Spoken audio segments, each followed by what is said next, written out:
Hi, I'm Lisa Hayden with Community Focus on Washington County, Central Kentucky TV, Channel 6.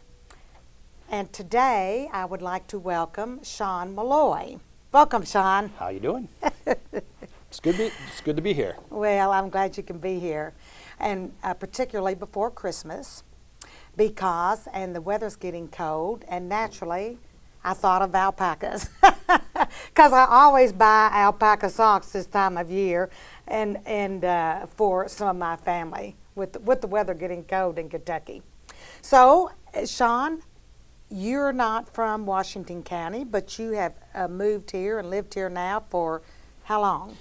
8 years. Okay. 8 years it was in August, and we actually moved our alpacas from the great state of Maine, and moved down and brought our manufacturing plant and our alpacas, and we did most of our development and raising our alpacas off of Macville Road, right in Springfield, less than 2 miles out. I think that's so cool. So how did you why Springfield? How did that happen? I had an opportunity to move anywhere in the country, and basically we looked at property values, a location in terms of how close where we were going to move to large populations. So living in Springfield, 48% of the populace is a day's drive away. So I can be in Chicago, Atlanta, Georgia, and over into the Washington, D.C. area, all within a day's drive. So our goal was to come down to Kentucky because of low electrical rates, taxes, and be able to take what we were doing up in Portland, Maine, and expand that. And doing so, you have to take into consideration the cost of doing business. And Kentucky's a great state to do that in. So that's good news. That's It is good to news hear. for the state of Kentucky. Yeah, yeah. So Sean, you and your wife, Lori? The two of you, do you have children? No children, Okay. other than lots of animals. Lots of, yeah. So, well, you're talking about other animals besides your alpaca then. Yeah. Oh, yeah, my wife collects animals, dogs, cats, donkeys, chickens. So if you come out on our farm, it is a crazy farm of lots of different animals and different species. So. Well, that's great, because we are a farming community, and we love having farmers here. And it certainly makes for a nice, diverse kind of community, really. So with the alpaca, that's even more unique. So now, you had the alpaca in Maine, and you brought them here. Correct. And what do you do with those alpacas? Well, we raise them for the fiber. We've always been in the fiber side of the business with the alpacas. Other people breed them for breed stock. Others actually might use them for other types of products as well, such as eating them and what have you. It's a true livestock animal now, because friends of mine are actually doing that. But our focus is all about fiber. And so what we've been doing is designing and developing products for ourselves, for some of our own product lines, but for others throughout the country and even around the world. So, and it may be alpaca, it may be wool, angora, or bunny rabbit, but we are coursed in understanding how to process all sorts of different fibers. Our major focus is alpaca, and we actually raise Surrey alpaca, which is like 1% of all the alpacas in the world. So it's really a unique alpaca, and the difference between the two different types of alpacas in the United States is one is a wakaya, and I always call it a poodle-looking animal, and the ones we raise are more dreadlock looking, very slick, and they have a nice luster. And that type of fiber, when we share it, goes into high lustrous types of products that you want the shine off of. Stoles and some scarves, drapey stuff. But I also make socks out of it as well. That allows, and the alpaca is a pretty amazing material to begin with because it wicks well. Wicks, but repels water, very strong, flame resistant, thermoregulates well, and then so. Yeah, yeah. And where does the alpaca originate from? Originate from Peru, South America. Yeah. And theoretically, it was in the plains, Western Plains, back probably 30,000 years ago. But they migrated down south because the Ice Age pushed them down there, and that's where they stayed. And that community down there has been raising them for fiber and food for thousands and thousands of years. So they, in the wintertime, I suppose they need to stay indoors? Oh, they like the outdoors. Remember, their fiber I know regulates it. Actually, in the summertime, they like to go indoors in the shade. But in the wintertime, they just love it. You know, obviously, cold is cold, and they do come in out of the rain and the wind. But pretty much they range, or they go across our fields all the time, and they enjoy it down here. It's a pretty mild area for alpacas to live versus up in New England where it's very cold and can get very cold down below zero. Here, you relatively never see it get down below zero. Every now and then. Every now and then. But it's a great location to raise alpacas. Yeah. Well, that is good. So, and how many alpaca do you have? Oh, I always say too many, but I have about 120 right now. Wow. We probably have about 20 little crias, which are little baby alpacas running around right now out on the farm. And so our herd is broken up into a Wakaya fiber herd, boys on one side, and then the females on the other side. And then and so we're raising them, and we're all watching what we produce for fiber more so than anything else. So we're finer and finer. And so, do you breed them then, and have the offspring? We breed. Yeah, we have them. We breed them on a farm, and we do have offspring. So we have to keep on having offspring to give us some finer and finer fibers, because over the course of, say, 13, 14 years of life expectancy of an alpaca, the fiber quality goes down, just like our world as we get older. Just like us. Yeah. And, unfortunately. But we're also looking for, when we breed them, if we can get a 10-year-old that's producing what we're looking for, we want to keep that one in our herd and use those genetics, because we're always looking at the genetics to improve the fiber within the herd, United States herd. Yeah. So, and then you all shear these yourselves? I would have to say we have them shorn out on our farm, but that is a job for a young, energetic person to shear. I help out, and it's a lot of work, but we do shear them out on the farm, usually April or May, and we're always looking for volunteers. So, basically we have people that come out and shear them, and then what we do is we sort and grade right off the bat and put them into proper locations and turn it around within probably 72 hours. We're already washing it and getting it ready to go into different products that we make. Wow. So like what kind of products? I know you make socks. Oh, well, we have some of the nicest probably yarns in the whole state of Kentucky. We focused on making yarns for years. We have Sereno is one of our brands, so it's Surrey, alpaca, and merino wool, and we blend that together, and it comes out fabulous. And we make hats out of that. We make scarves out of it. So you blend it with other kinds We of always wool. blend. We have 100% as well, but we also blend all sorts of other materials such as bamboos, silks.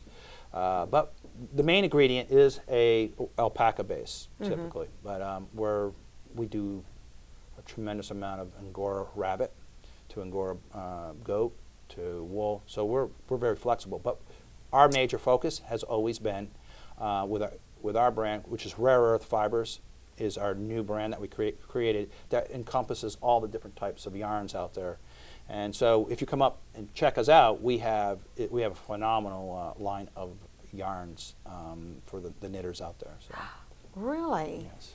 So you have yarns, and then do people like send you because you don't raise rabbits, so Angora? No. People send that to you, and then you buy that and incorporate it with your.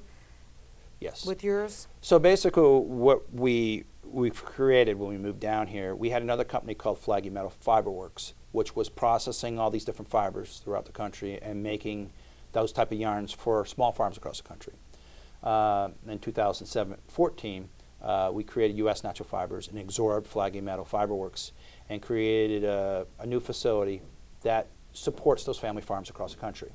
And we actually added larger equipment that can support larger volumes of fiber going through it to aid in the new direction. I feel there's a whole new natural fiber direction going in with the customers across the country. They want natural fibers against their skin versus synthetics. And so we invested heavily into that, and we're hoping that we'll get more business, bigger farms sending their fiber to us. So hopefully I answered your question. Yeah, I think so. and so, okay, so you get those fibers from various farms across the country. Correct. Various kinds of natural fibers, such as the Angora rabbit, the Sereno wool. Well, Sereno wool is a blend for us, but Surrey, alpaca, wool, different types of wools, mohair, which is mohair goat, and so we help other people develop their own products. So that's really good, because these small farms then across the country are kind of like all working together toward some of these products that you are ultimately selling. We work with the small fiber with 3 pounds all the way up to a large farmer or a co-op of 30,000 pounds. So we're able to, if we can't do it ourselves, we source it out and work with other manufacturers in the United States. So we don't, we pride ourselves in taking someone to start off in a small farm only doing 20 pounds a year and developing their product lines and help them be successful in the farming community, so they can go up to 1,000 or 2,000 pounds. Yeah. So it's really neat, and we meet so many great people all across the country. They come in, they stop, they might come out and see the alpacas, but we're helping them with their dreams, which is really neat to have something to see, something to do, and something to buy, all in a small community in Springfield. Yeah, yeah, that's great. So, like, I know, for example, you somehow work with Sister Claire and New Pioneers for Sustainable Future. Are you on her board? No, I'm not on her board, but I do work with Sister Claire. We donate socks to them every year, and we try to promote their programs and what have you whenever I can. So I've been working with Sister Claire for, I think, 4 years now, and I know that I think she has socks to sell to the community. She does. And we would love to have you go down there and see Sister Claire, and I'd love to help New Pioneers the best I can, and that's how I contribute back to New Pioneers. Yeah. Well, and of course it's all about sustainable farming, and I think you practice that on your farm. Correct. And also I think the wares that you have from yours, such as the socks, are considered Kentucky Proud. Your items. They are. We are Kentucky Proud, and we're developing more products all the time. And, so some of those, well, now of course, like I said, with the socks, I mean, you know, I'll use the socks, because you can even use those socks for, you know, playing golf, and you've developed a whole bunch of different types of socks for hiking and you know, golf and everything, because of, like you say, the blended materials. Fibers.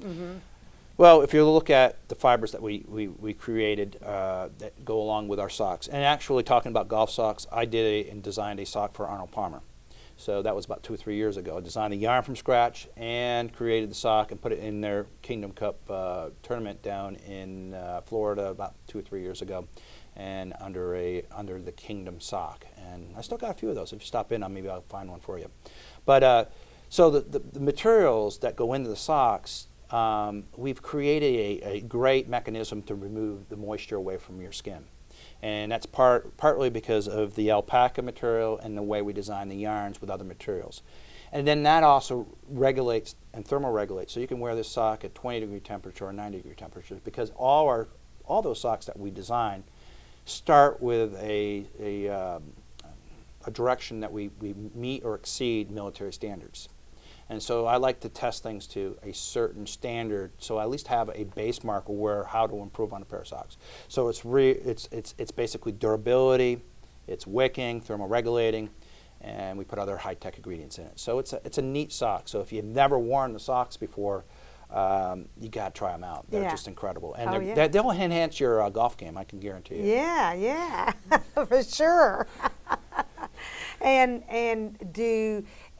speaking of the military, didn't you all send some socks to the military, to the soldiers? We do, actually. We're working with a nonprofit out in Portland, Oregon area called the Sock Brigade.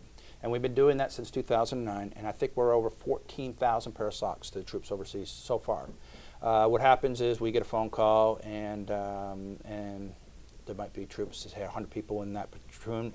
We send over 3 pair of socks, and we ship it to a base in the United States, and then they ship it on over. But we spent over 14,000 pair of our socks over there, and it's great to see the pictures that come back with the troops, because they're in these environments, 20-degree temperature in the morning and 90-degree temperatures. Hence, that's the reason why I designed the socks, to meet those extreme conditions. That is very good. That's very good. And so now, Sean, so your company, the name of it is, I get mixed up. Well, there's 2 different companies, Okay. but all in the same location. Our manufacturing company is called U.S. Natural Fibers, which encompasses buying and selling fibers, scouring, spinning and developing those yarns, and product development. So that's all under one realm. So people have these great ideas. They come and sit down with me, and we try to create those type of products. The other side of the business is called Royalty Fiber Farm, and which has 2 different brands called Kentucky Royalty and Altera. And both of those brands are sold right across the whole country. We're in about 250 to 300 dealers. And they also can be bought on the internet under U.S. Natural Fiber Store. So we're constantly adding product lines, and we're constantly working with people in Kentucky to promote these products, because they directly will impact our community. And economic development. Exactly. And I suppose you have employees as well. We have a few, but we're a pretty lean organization. I'd like to add a lot more in the future. U.S. Natural Fibers has only been around for about 2 years, or less, actually, about 1.5 years. And we're just starting to get going. We have a lot of new products coming out, or working with new products for people across the country. And we're working on getting some more equipment in here in the next 18 months as well, to help with those other type of products we're developing for other people. And so do you work also with the Agriculture, Department of Agriculture, or with, because being a Kentucky Proud having logo, you have to, I guess, do some kinds of things, or are they of assistance to you in any way? We're working with other small farms or businesses similar to us. If it's an alpaca farm, or it's a wool, someone raising sheep, or manufacturing products, which we work very closely with in Paris, the felt loom, and we sell a lot of processing and materials to them. And so we're intertwined with a lot of different companies in Kentucky, and we want to grow with that as well. But we are buying fiber from small farms in Kentucky or throughout the whole country as well. Yeah. Do you belong to an organization? Is there a alpaca organization? There's a Kentucky Alpaca Association. We majorly are focusing on manufacturing now, so we stepped away from that a little bit. But we're in contact with every one of those farms, and they know who we are, and they come by. And if we're selling our socks to those people to sell on their farms, it's quite interesting. Is that we get the fiber from them, and then we scour it, make the yarns, make the socks, and they turn around and are selling to the local people in their communities. That's great. So now, if someone wanted to come out to the farm, where are you located? Are you there? Do you have a store there, or does people just stop by to see the alpacas? What we like doing is that we actually send people to other alpaca farms, because we're majorly more focused now in the manufacturing plant and developing those products and selling those to people across the country. So typically, if someone says, hey, we want to see alpacas, we do show them every once in a while, but mostly we send them to local farms, because that way They get to go meet the local people that are raising them, and they will still sell our products, and we support our local farms. So this is sort of how we do it. Now, if you want to take a tour of our facility, we are in Springfield, and we do Where you do the processing. processing, some of the processing, yes. Okay, and that is at the where the recycle. Yeah, the On landmark there Industry. is we're off of 190 Industry Drive. West. On the side of the Dollar General, because everyone goes on the other side. But and then we're Right. in the same building that the recycling center is in. And we're Currently in. and they're centered right down. We're centered right in the middle of that building, and there's a big sign out front of the door that you can go in. And I think we gave 2 tours today to a bunch of people that just came in out of the blue, and they bought a bunch of products too. So it was great. So you do sell products there as well as doing the processing business. We have a showroom and really show off all our wares, but you can buy yarns, you can buy socks, scarves, stoles, a few local items as well. So and it works out pretty good. It's not like we are there. Well, we're a full-time store. We're there from 10 to 4. Our hours are Monday through Thursday, but right now with Christmas we add Friday in there as well. So come on down, check us out, check out what the raw materials look like and what the finished products look like. It's pretty neat. Yeah, yeah. And, Yeah, well, that's great. I appreciate that because, you know, at Christmas time, you know, you do think about the snow, but now and then I'm thinking about warm weather too with these socks. You know, that's what's so interesting about that, cold or hot. Yeah. I wear my socks pretty much all year round. On the 90-degree temperature when I might be mountain biking, my feet are very comfortable. Or when it's down there where might be out in Utah skiing and 20-degree temperatures or 10, my feet are very comfortable because of the socks that we designed. Yeah. So, and alpaca cool. is an incredible material to begin with, and it's a very interesting animal as well. So. Oh yeah. Yeah, I know. And you know, we get a lot of tourists in Springfield who want to see the alpaca and you know, the alpaca farms, and that have gone out. You know, I know they've even had, because I met a lady who was here from Virginia who was taking a class at KCTCS, I mean the Springfield campus, on alpacas. Yes. Did you know that? Yeah, well, there's a class that was given this past fall, and it was a sorting class. Grading and sorting class, and we brought in, well, by that time there must have been an extra 100 people, maybe 75 people taking that class, and they were part of the community here, and they learned how to sort fiber. Yeah, that's pretty neat. So, very interesting information, and I appreciate it very much, Sean. I appreciate you being here today, taking time out. So, I want to wish you a Merry Christmas, and I hope you sell some socks.